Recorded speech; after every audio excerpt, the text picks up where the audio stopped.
Assalamu alaikum. This is Abdurrahman. Welcome again our YouTube channel Guru of MCQs. अॼु असां वधीक सिंधी जा CSS जा जेके पास पेपर आहिनि जेको ऑब्जेक्टिव टाइप पेपर ईंदो आहे उनजे बारे में असां डिस्कस कंदासीं छाकाणि त इहे MCQs असांजा SST टेस्ट जेका सिंध पब्लिक सर्विस कमीशन वठण वारी आहे त उनजे हिसाब सां आम आहिनि। त असांजो पहिरियों सुवालु आहे त नावल पढ़ाॾो सोई सॾ जो लेखक जेको आहे सिराज मेमन साहिबु आहे। क्वेश्चन नंबर ॿियों आहे त जला वतन जे अफ़साननि जो मजमू आहे। नूरुल हदा शाह साहब जो मजमू आहे, अफ़साननि जो मजमू आहे। शाह जी शाइरीअ में औरत जो रूप जो देश देश लिखियलु आहे। डॉक्टर फहमीदा हुसैन साहब जो लिखियलु आहे। क्वेश्चन नंबर फोर्थ आहे त पैगाम लतीफ़ जो लेखक जेको आहे GM सईद साहबु आहे। क्वेश्चन नंबर फिफ्थ आहे त ज़िंदगी जो सफ़र जेको आहे कंहिं लिखियो, अब्दुल गफ़ूर भरगड़ी साहबु लिखियो। क्वेश्चन नंबर 6 आहे त शाह सचल ऐं सामी जो लेखक जेको आहे मोहम्मद इब्राहिम जोयो साहबु आहे। क्वेश्चन नंबर 7 आहे त डॉक्टर गुरबख्शाणी डेश लिखियो आहे, मुक़दमा लतीफ़ लिखियो आहे। शबनम कविल जेको आहे नसीम खल साहब जी कहाणी जो मजमू आहे। उहाई मारवी जो किताब डेश समीरा ज़रीन साहब जो लिखियलु आहे। काफ़ी नाले किताब जेको आहे तलबुल मौला जेको आहे लिखियो आहे, छाकाणि त तलबुल मौला जेको आहे मोहम्मद ज़मान जंहिंखे चवंदा आहियूं त हिन तमामु घणो काफ़ी ते कमु कयो आहे। हाणे असांखे सही जवाबु ऐं ग़लति जवाबु जे टिक करिणो आहे त ॿुधाइणो आहे त सही आहे या ग़लति आहे।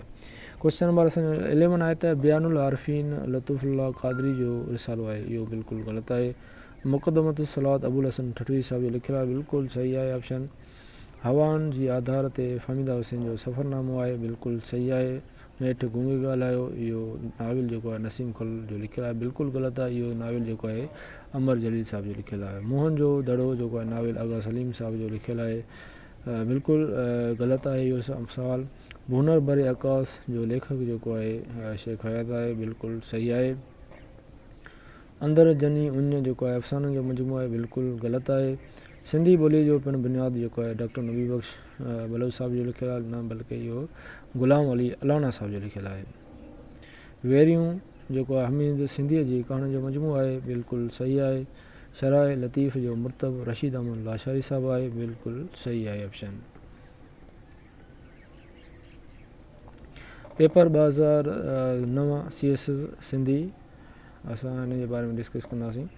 त पहिरियों क्वेश्चन आहे त अफ़साननि जो मजमू चोटियों दर जेको आहे नसीम खल साहब जो लिखियलु आहे, इहो असां पहिरियां डिस्कस करे चुका आहियूं।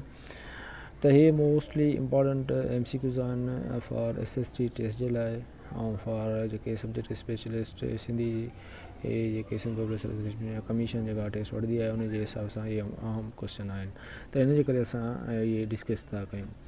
ऐं ड्रामो शाह एलिया जेको आहे डेढ़ जो तर्जुमो कयल आहे, त इहो मिर्ज़ा कली साहब जो लिखियलु आहे। सवाने हयात मिस्किन जान ख़ान खोसो जो लिखियलु आहे, मोहम्मद बख्श मजनून साहब जो लिखियलु आहे। सचर शर्मा जो असुल नालो अब्दुल वहाब हुयो। तनवीर चए जो सनफ़ जो किताबु आहे, शाइरी जे सनफ़ जो किताबु आहे। गज़ल जे पहिरीं शेर खे असां मिसरो चवंदा आहियूं, मतला जेको आख़िरी शेर खे चवंदा आहियूं। डॉक्टर ट्रम्प शाह जो रिसालो 1866 ईस्वी में छपिरायो। शाह अब्दुल लतीफ़ ससी पुनी जी दास्तान बाबति 6 सुर चया आहिनि, इहो बि हिकु इम्पॉर्टेंट MCQs आहे। क्वेश्चन नंबर असांजो 9 आहे त सिंधी नसर जी तारीख़ जो मुसनिफ़ जेको आहे डॉक्टर ग़ुलाम अली अलाना साहबु आहे।